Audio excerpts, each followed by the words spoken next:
Ministério da Saúde ampliou a vacinação contra a dengue para não perder imunizante que vai vencer no final do mês.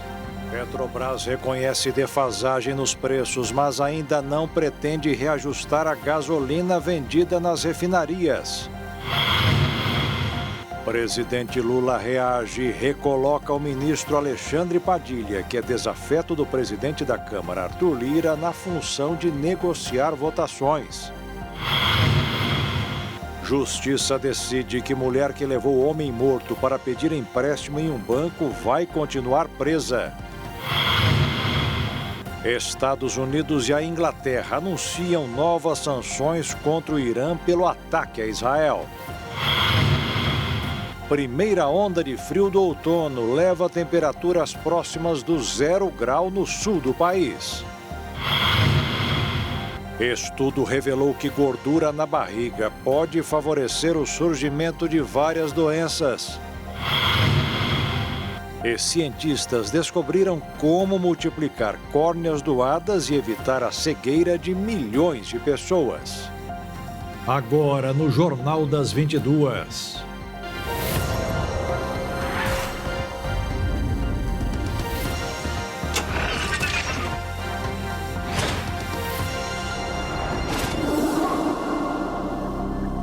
Olá, boa noite. Estão sobrando vacinas contra a dengue. Para não permitir o desperdício, o Ministério da Saúde decidiu hoje que mais pessoas poderão receber o imunizante que está próximo de perder o prazo de validade. A Câmara Técnica de Imunizações do Ministério da Saúde decidiu liberar a ampliação das faixas etárias para a vacina da dengue no Sistema Único de Saúde, no caso de vacinas com vencimento próximo. Os imunizantes com validade até 30 de abril poderão ser aplicados em pessoas de 4 a 59 anos. Uma nota técnica será enviada aos estados com a nova orientação e caberá aos municípios decidir como farão a ampliação. A segunda dose será garantida para o público que tomar a vacina nesta antecipação.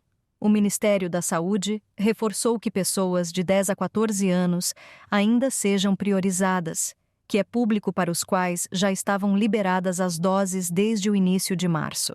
Entretanto, a baixa adesão fez com que doses estocadas nos municípios se aproximassem da validade.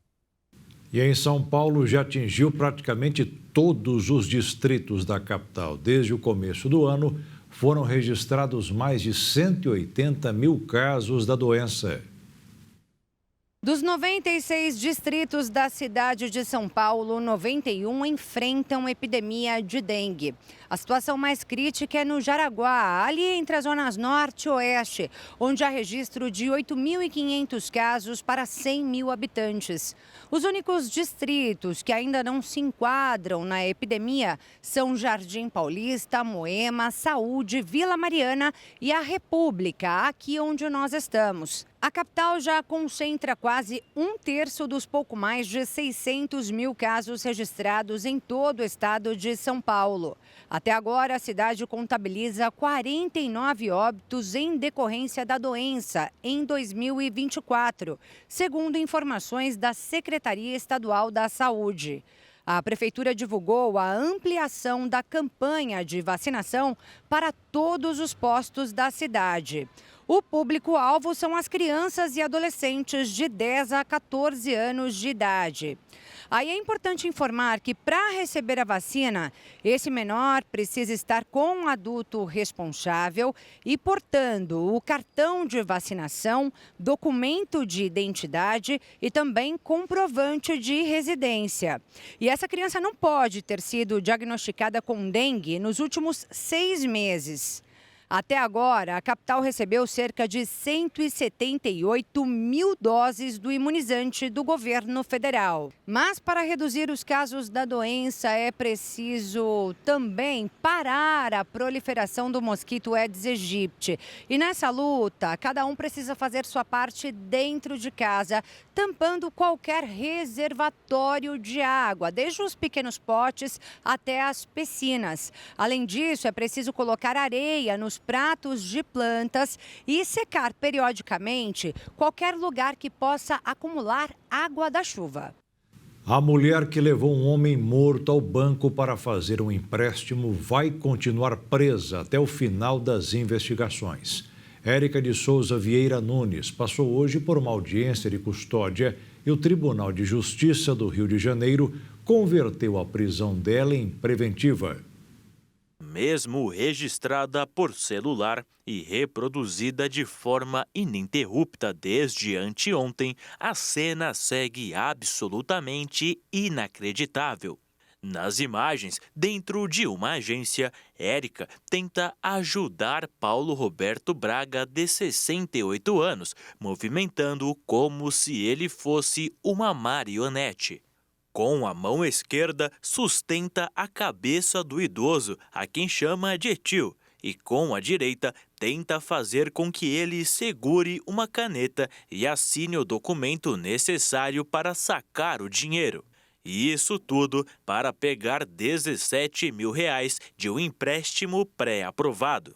Após a prisão em flagrante por vilipêndio de cadáver e furto, hoje, Érica passou por uma audiência na Casa de Custódia de Benfica, na zona norte da capital fluminense. A advogada Ana Carla de Souza Correia, que representa a defesa de Érica, afirmou na saída da audiência de custódia que vai pedir a revogação da prisão. E duas pessoas que presenciaram e ajudaram Érica a carregar o suposto tio dela também conversaram com a polícia. Um mototaxista contou que, enquanto ajudava com Paulo, o idoso ainda respirava e tinha força nas mãos. A testemunha conta que Paulo morava com Érica, mas que não tinha conhecimento da rotina familiar na residência, já que não frequentava o local. Ele disse também que o idoso era uma pessoa muito ativa. Na terça-feira, esse mototaxista foi chamado por Érica para que ajudasse a levar Paulo até o carro de aplicativo. Ele diz ter entrado no imóvel e buscado o idoso em seu quarto. Paulo estava deitado em sua cama. Com a ajuda da sobrinha do idoso, o mototaxista diz ter pegado o idoso pelos braços e o levado para o veículo, colocando-o no banco do carona. O condutor do veículo, por sua vez, declarou aos agentes que o idoso chegou a segurar a porta do carro ao descer. Os depoimentos corroboram a versão da defesa de Érica, de que o homem teria chegado vivo à agência bancária. O motorista por aplicativo afirmou ainda não ter visto nada estranho durante a viagem. O laudo do IML aponta que Paulo morreu entre as 11h30 da manhã e as 2h da tarde de terça-feira. Assim, não é possível afirmar se ele morreu antes de entrar na agência bancária para onde foi levado ou se o óbito ocorreu quando já estava no local. E em Brasília, hoje foi dia de uma operação da polícia contra um esquema que teria desviado dinheiro de contas de luz de pessoas mortas. Ao todo, a Polícia Civil aqui do Distrito Federal cumpriu 10 mandados de prisão preventiva contra funcionários da Neo Energia, que é a empresa responsável pelo fornecimento de energia para a população aqui da capital federal. Segundo, então, as investigações, esses funcionários teriam desviado pelo menos 13 milhões de reais de dívidas ali para clientes que não existem, na verdade, pessoas que já estão mortas e com isso gerando um prejuízo para a concessionária e fazendo o cancelamento também devido dessas contas de energia elétrica. Ainda segundo os investigadores, esse grupo alterava informações das contas de clientes sem utilizar então a documentação correta. No fim das contas, então, eles colocavam então dados, né, aleatórios, como o CPF então dessas pessoas, e por conta disso acabava vinculando esse débito a pessoas também indevidamente. Acabava então que essas pessoas acumulavam a dívida, elas nem sabiam, então gerou um prejuízo não só para a concessionária, mas também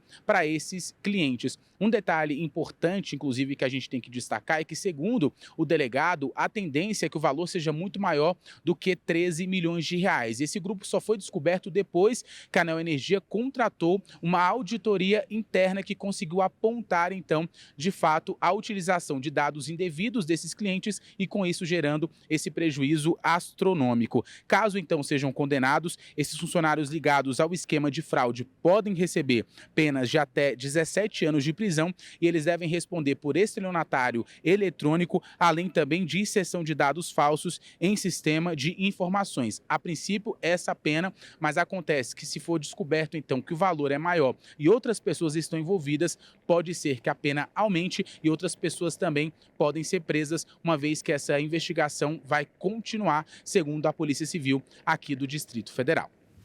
E a Polícia Federal suspendeu a emissão de passaportes, porque no início da semana foi detectada a tentativa de invasão de um hacker ao sistema da instituição. O serviço só será retomado após a verificação de integridade dos sistemas. As investigações já foram iniciadas pela Diretoria de Repressão a Crimes Cibernéticos, que continua trabalhando para o restabelecimento do serviço.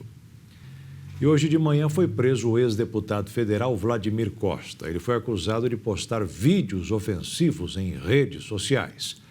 O ex-deputado ainda estava no avião que chegou no aeroporto de Belém quando um agente da Polícia Federal entrou para cumprir a ordem de detenção. O ex-parlamentar tentou gravar a ação e transmitir via internet.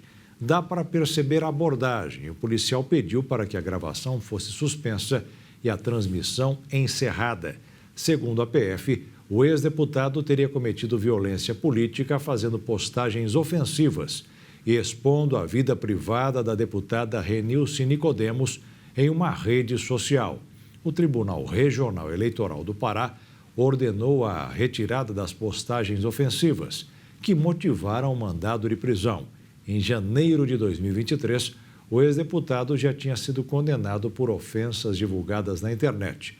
Na época, contra artistas como Glória Pires e Wagner Moura. A decisão permitiu que ele cumprisse a pena de 9 meses em regime aberto. E veja a seguir, presidente Lula reage e recoloca o ministro Alexandre Padilha, que é desafeto do presidente da Câmara, Arthur Lira, na função de negociar votações. E veja também, a Petrobras reconhece defasagem nos preços, mas ainda não pretende reajustar a gasolina vendida nas refinarias.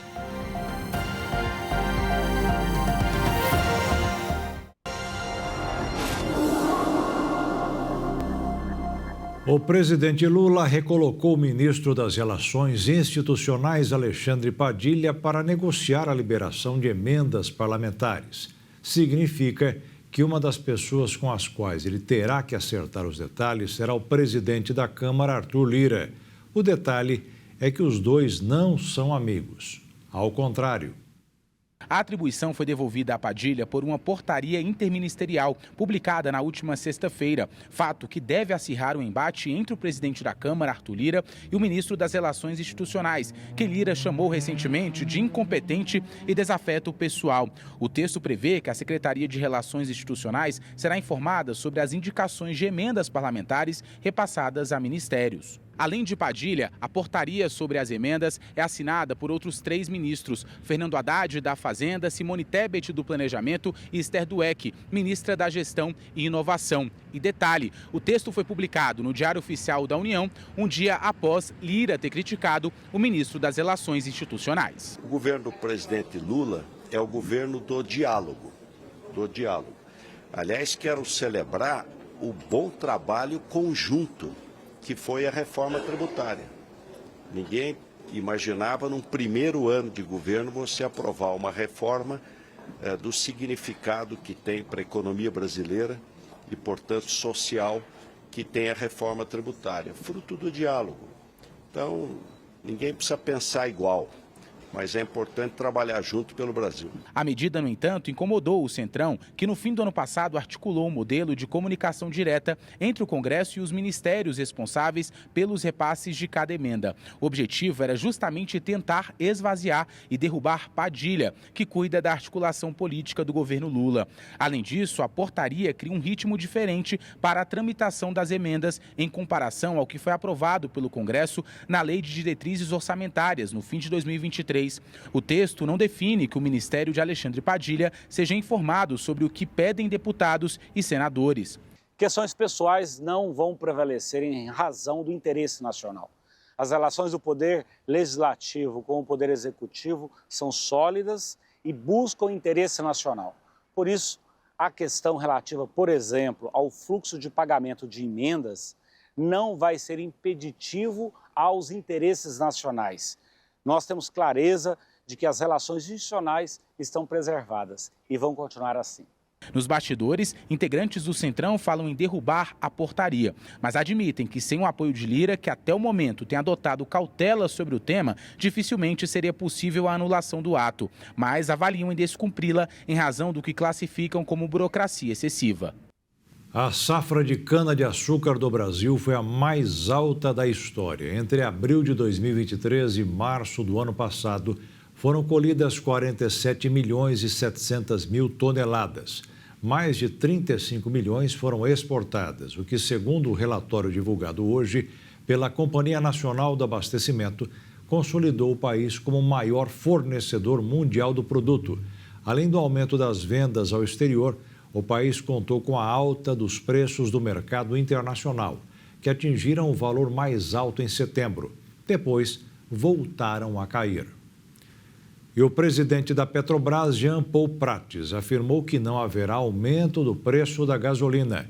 Ele reconheceu que a tabela está defasada, mas disse que não vê necessidade de reajuste neste momento. O temor de um aumento no preço já era grande no mercado, principalmente por causa da alta do dólar e da tensão no Oriente Médio. Mas hoje, o presidente da Petrobras descartou a chance de reajuste. Jean Paul Prates conversou com a imprensa após participar de um evento no Rio de Janeiro e disse que a estatal está monitorando o mercado, que nesse momento não vê necessidade de aumentar o preço. O valor da gasolina nas refinarias da Petrobras está 71 centavos abaixo da paridade de importação.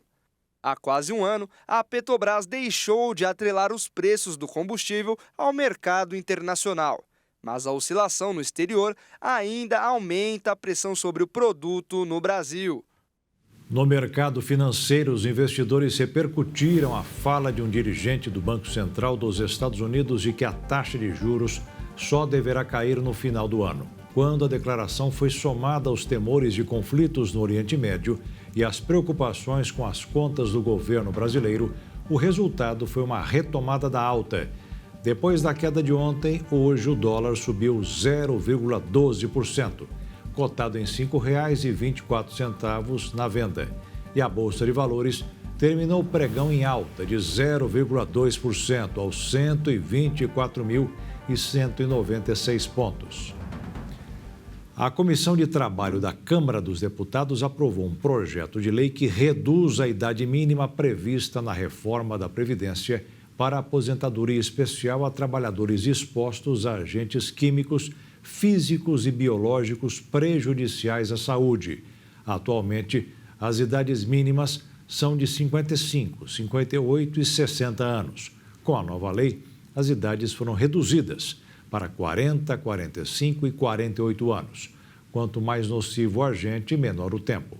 Agora, a lei será analisada por mais 3 comissões antes de ser votada no plenário. E o contribuinte que está com dificuldades para preencher a declaração do imposto de renda ganhou um reforço. A Receita Federal fechou parcerias no país inteiro para garantir os esclarecimentos necessários a todas as pessoas. Vai se aproximando o fim do prazo de entrega da declaração do imposto de renda, definido para o dia 31 de maio. Entretanto, alguns brasileiros ainda seguem com dúvidas sobre o processo. Pensando em auxiliar esses, a Receita Federal manteve a parceria com 490 instituições de ensino por meio do Núcleo de Apoio Contábil e Fiscal em diversos pontos em todos os estados do Brasil, principalmente em universidades, com profissionais, professores e estudantes que oferecem serviços fiscais, contábeis e jurídicos. Além de poder tirar as dúvidas sobre a declaração, o cidadão também contará com assistências para as atividades de MEI, o microempreendedor individual, e receber informações sobre comércio exterior, tributação e jurídicas, além de conseguir certidão negativa de dados sobre o e-social doméstico e isenção de impostos para taxistas e outros serviços. Outra novidade que surgiu no site da Receita é o Léo, um robô que incluíram no site do órgão, cujo a função é informar ao contribuinte se ele é obrigado ou não a declarar o imposto de renda. Lembrando que a declaração do imposto de renda pode ser realizada através do computador, celular ou tablet. Para declarar via tablet ou celular, o contribuinte deverá baixar o aplicativo da Receita, Meu Imposto de Renda, e ter a conta ouro ou prata no portal gov.br para preencher a declaração. Os bancos investirão pelo menos 4 bilhões e 700 milhões de reais em sistemas de segurança online, com o objetivo de combater golpes e fraudes bancárias.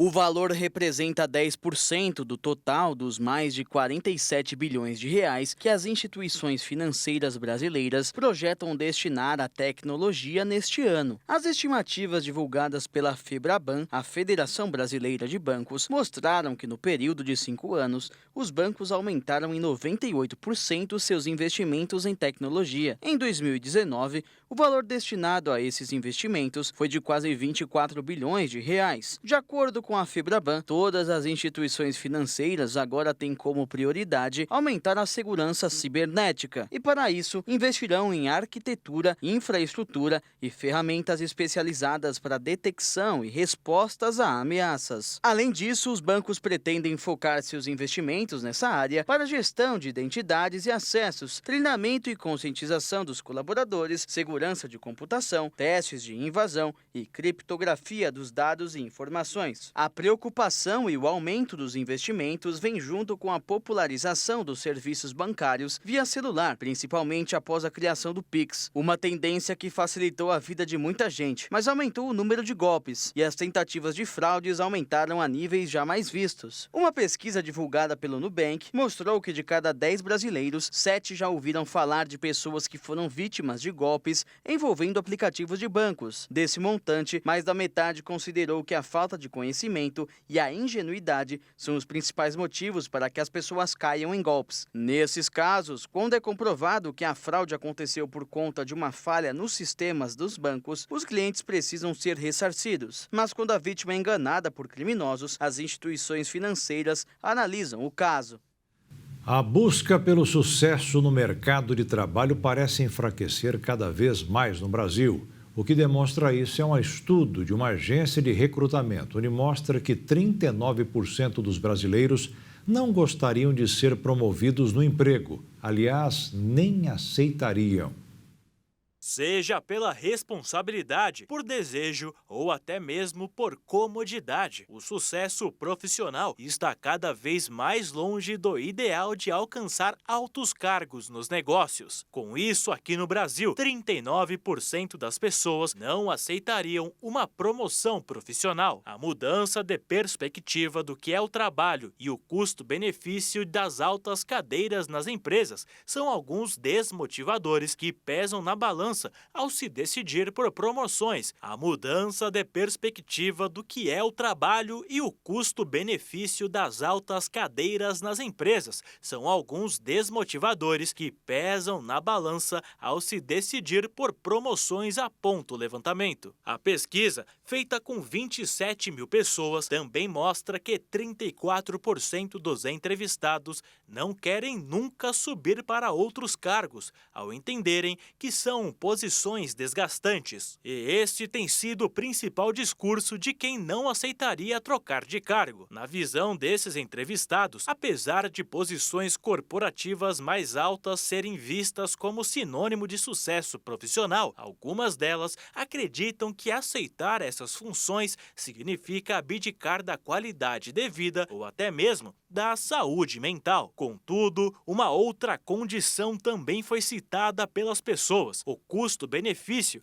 entre o novo salário e as exigências da função. Para os entrevistados, quanto mais alta a posição, menos compensa o valor relativamente, dada a complexidade envolvida no trabalho. Os entrevistados da pesquisa tinham entre 18 e 67 anos, o que mostra que o novo comportamento não é exclusivo de gerações mais atuais. Para especialistas em carreira, o sentimento é também de insegurança e acomodação, relatando que diversas pessoas já vão ao trabalho com uma crença pré-estabelecida de que aquele é o limite dela e uma aceitação muitas vezes pelo mediano. Mas mesmo que as pessoas queiram, a realidade é complicada. Essa mesma pesquisa demonstrou também que atualmente subir de cargo ficou mais difícil no Brasil. Foi analisado que nos últimos anos as empresas passaram por vários processos de horizontalização, tornando as empresas bem mais enxutas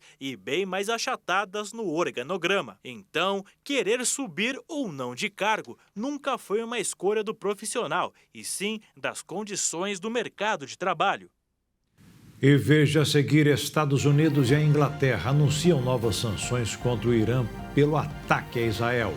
E veja também: a primeira onda de frio do outono leva temperaturas próximas do 0 grau no sul do país.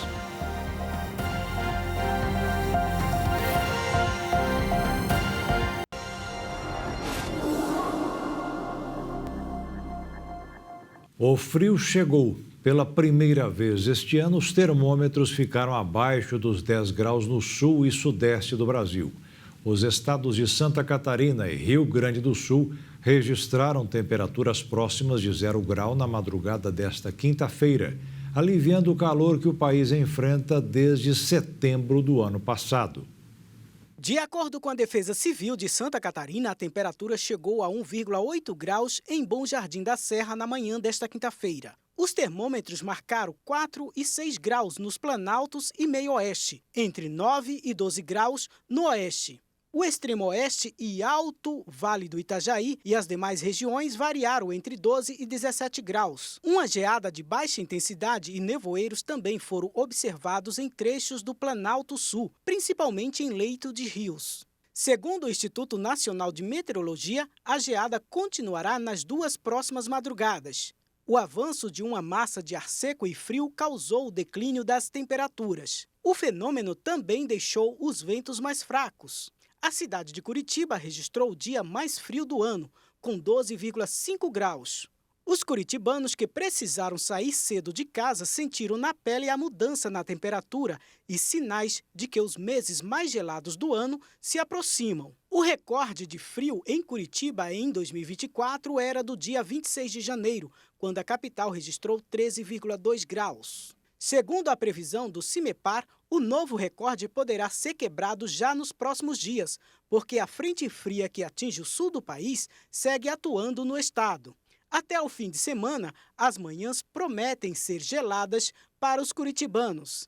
E a previsão do Instituto Nacional de Meteorologia é que as temperaturas até o fim de semana variem dos 3 aos 5 graus nos estados do Rio Grande do Sul, Santa Catarina, Paraná, São Paulo e Rio de Janeiro. Com as madrugadas mais frias, há a possibilidade de a capital paulista registrar a menor temperatura deste ano no sábado. E no sul do país, há risco de geadas.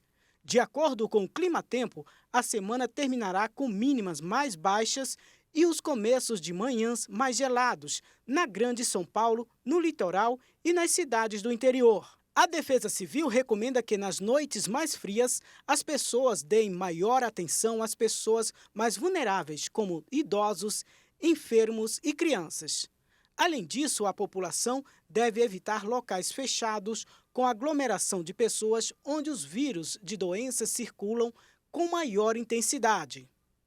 E a mudança de clima afetou os voos no Rio de Janeiro. O aeroporto Santos Dumont registrou pelo menos 10 cancelamentos.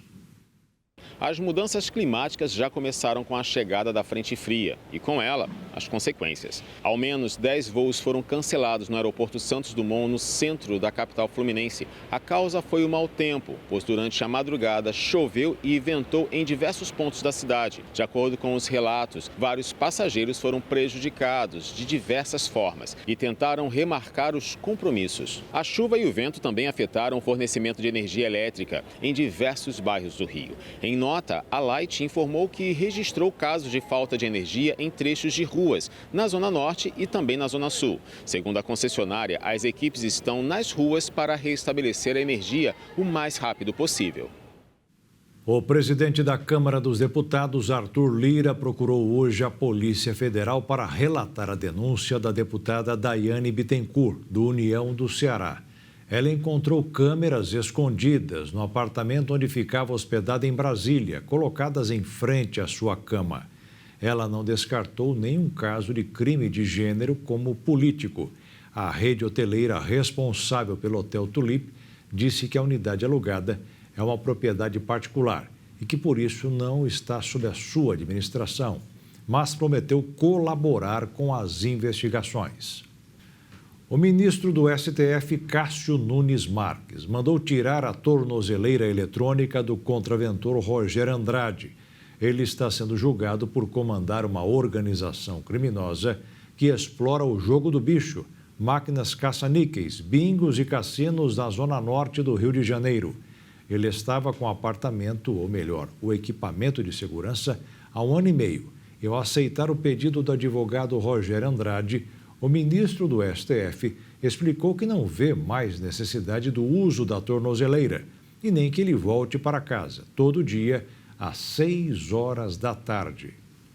O Departamento Penitenciário Nacional publicou o levantamento dos povos indígenas presos no Brasil.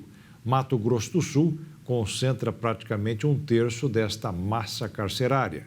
O relatório também apontou que indígenas encarcerados sofrem por falta de documentação.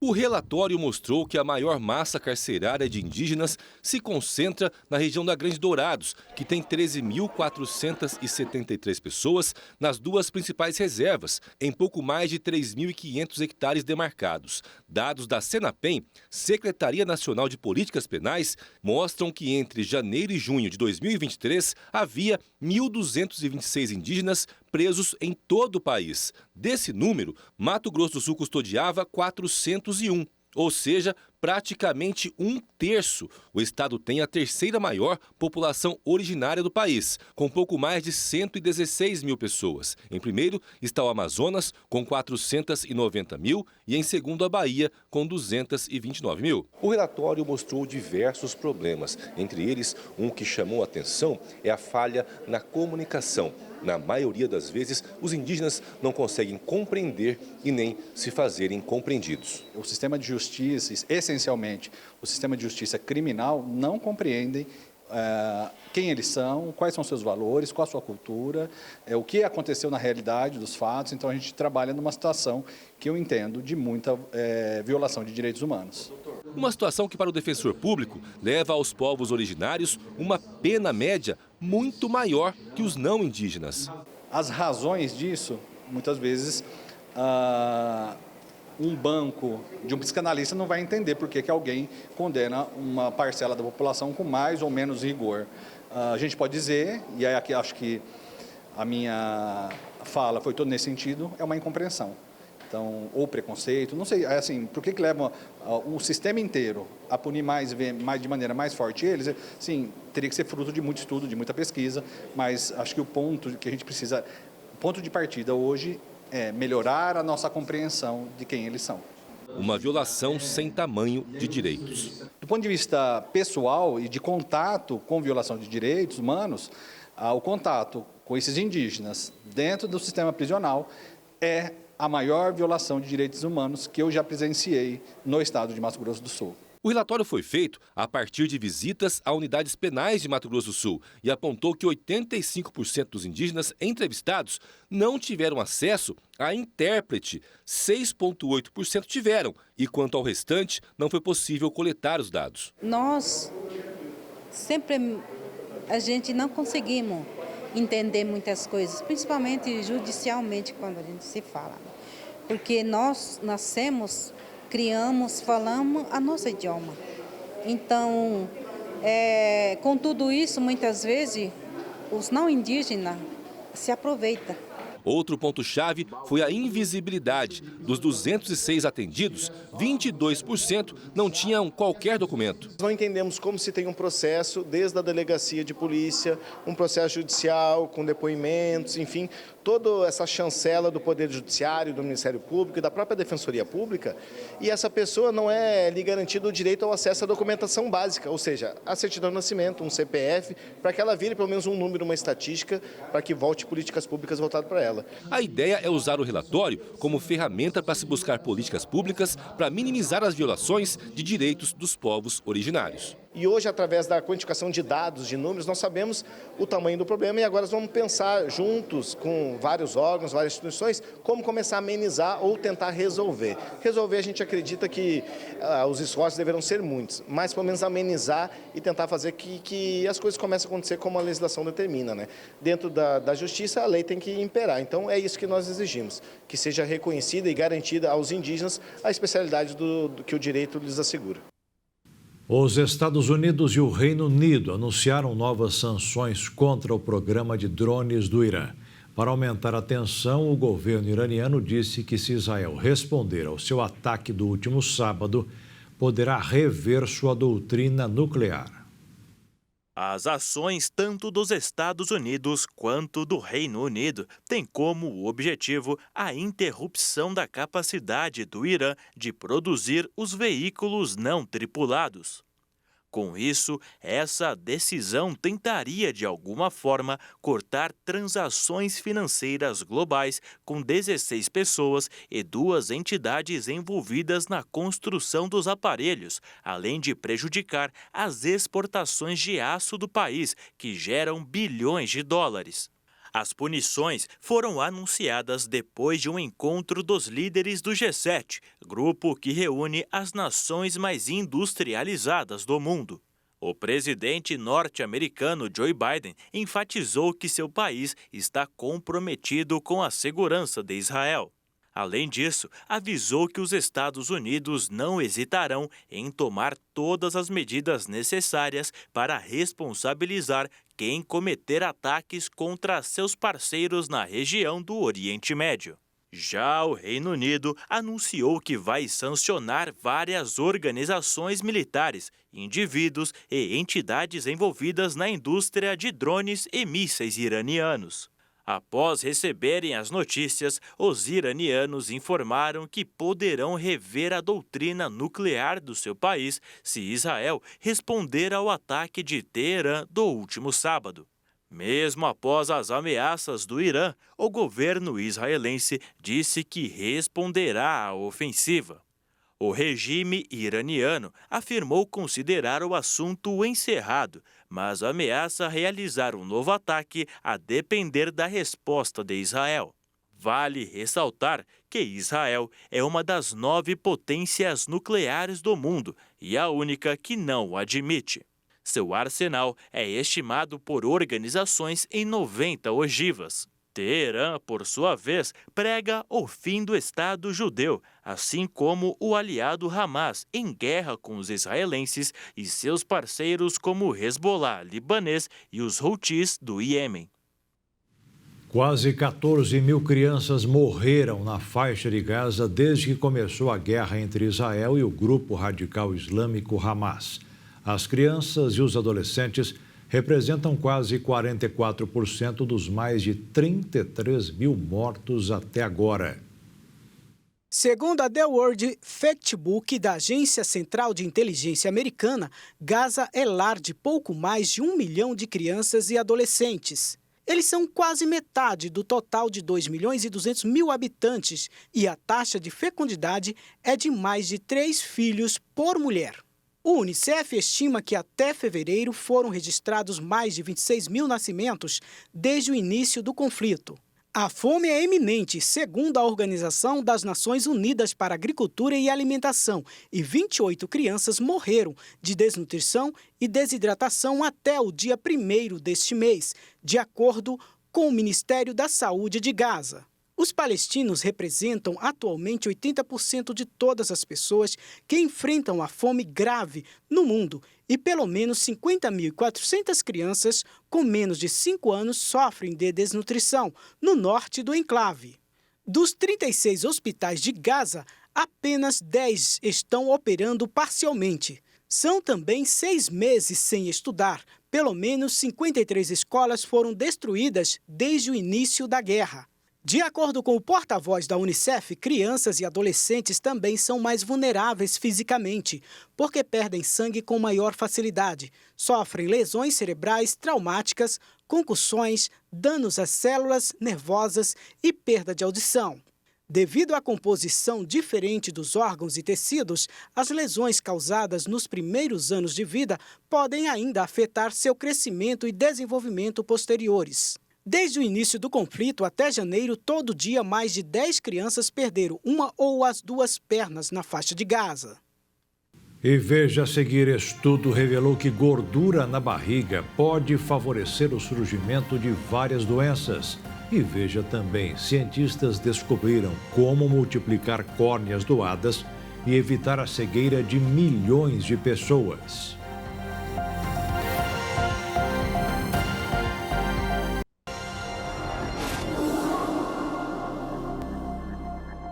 A Indonésia entrou em alerta hoje por causa do risco de um tsunami ser provocado depois que o vulcão Ruang, localizado na província de Celebes do Norte, entrou em erupção pelo menos 5 vezes nas últimas 24 horas.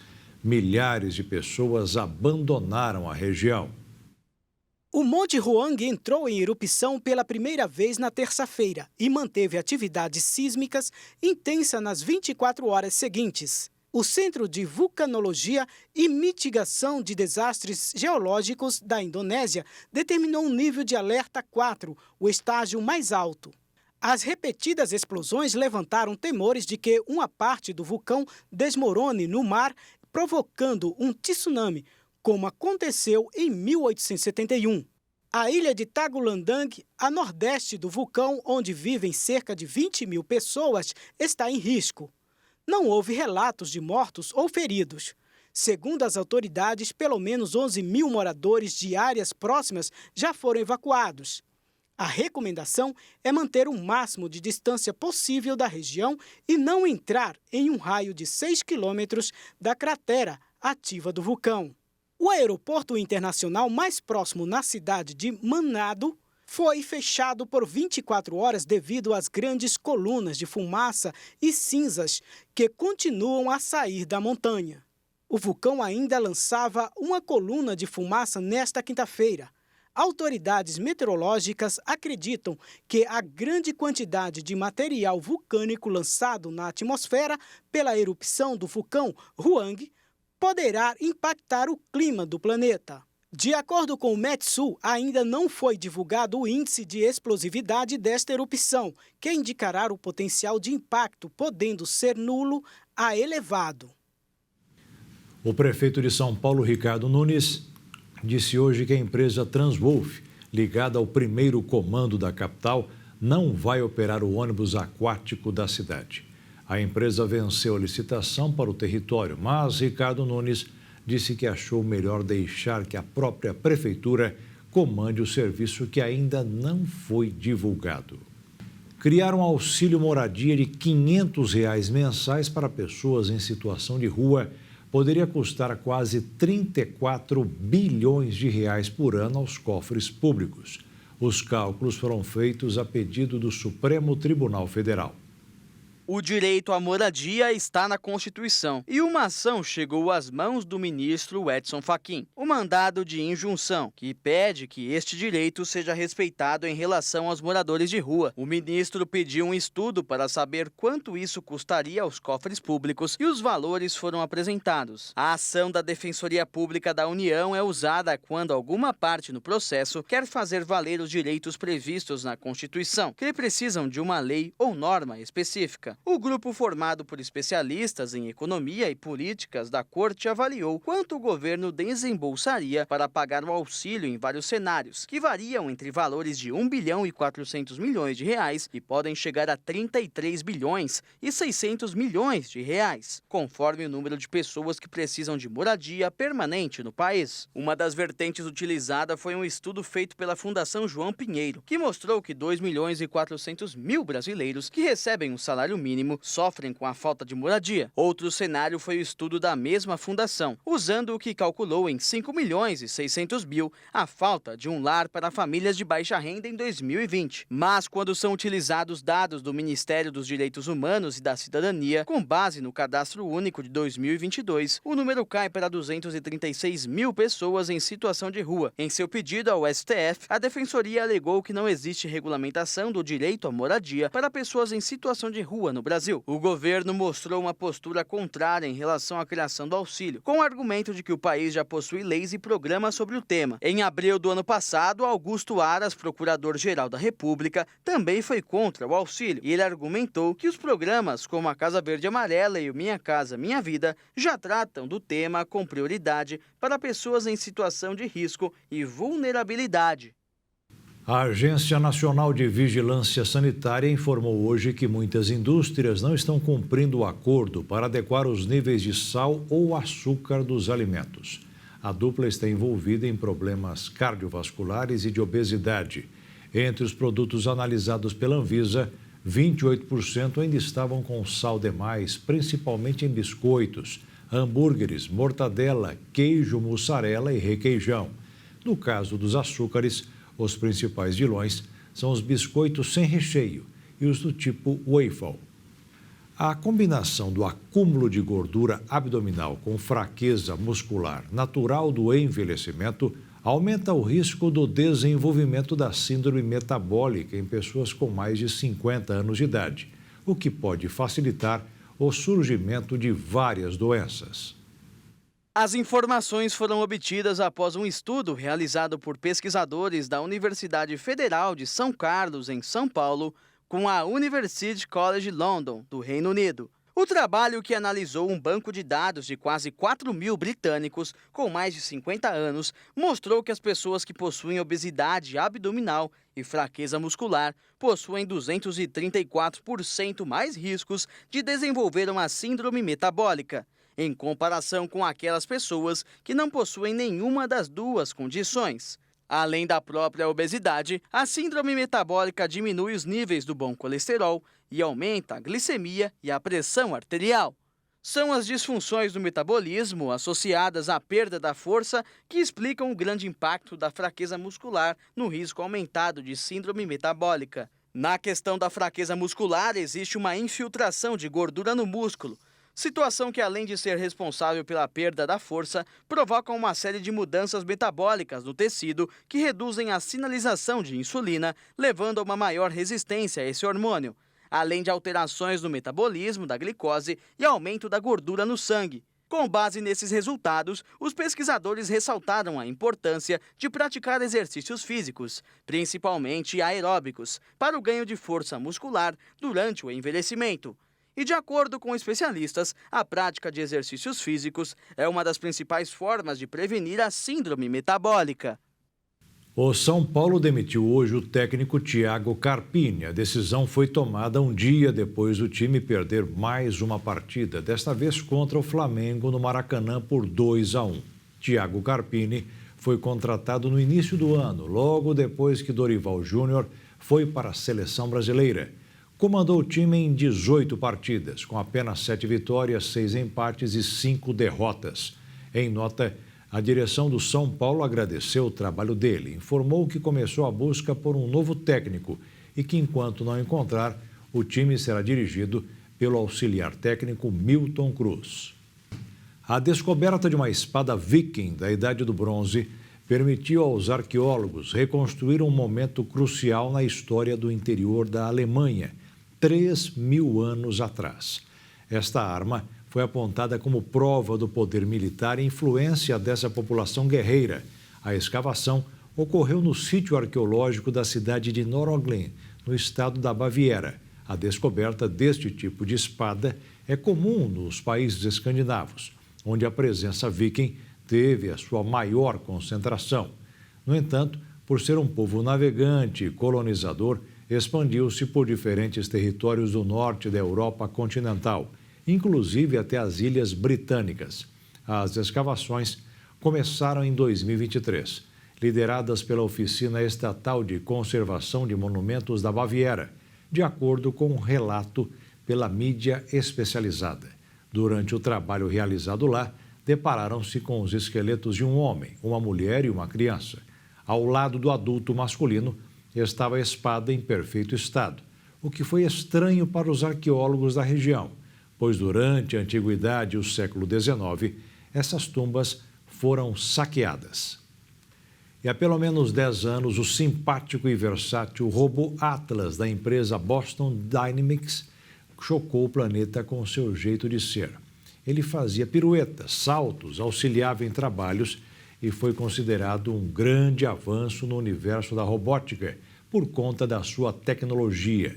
Mas com o avanço tecnológico e as novas técnicas que temos nos dias atuais, ele ficou para trás. E como robôs não entram na regra estabelecida pela reforma da Previdência, ele foi aposentado. Mas isso não significa que ele vai deixar de existir. Agora, ele foi substituído por uma nova versão elétrica, mais forte, ágil e com mais movimentos. E principalmente sem problemas hidráulicos. Seu sistema interno é comandado por inteligência artificial e aprimorado com máquinas.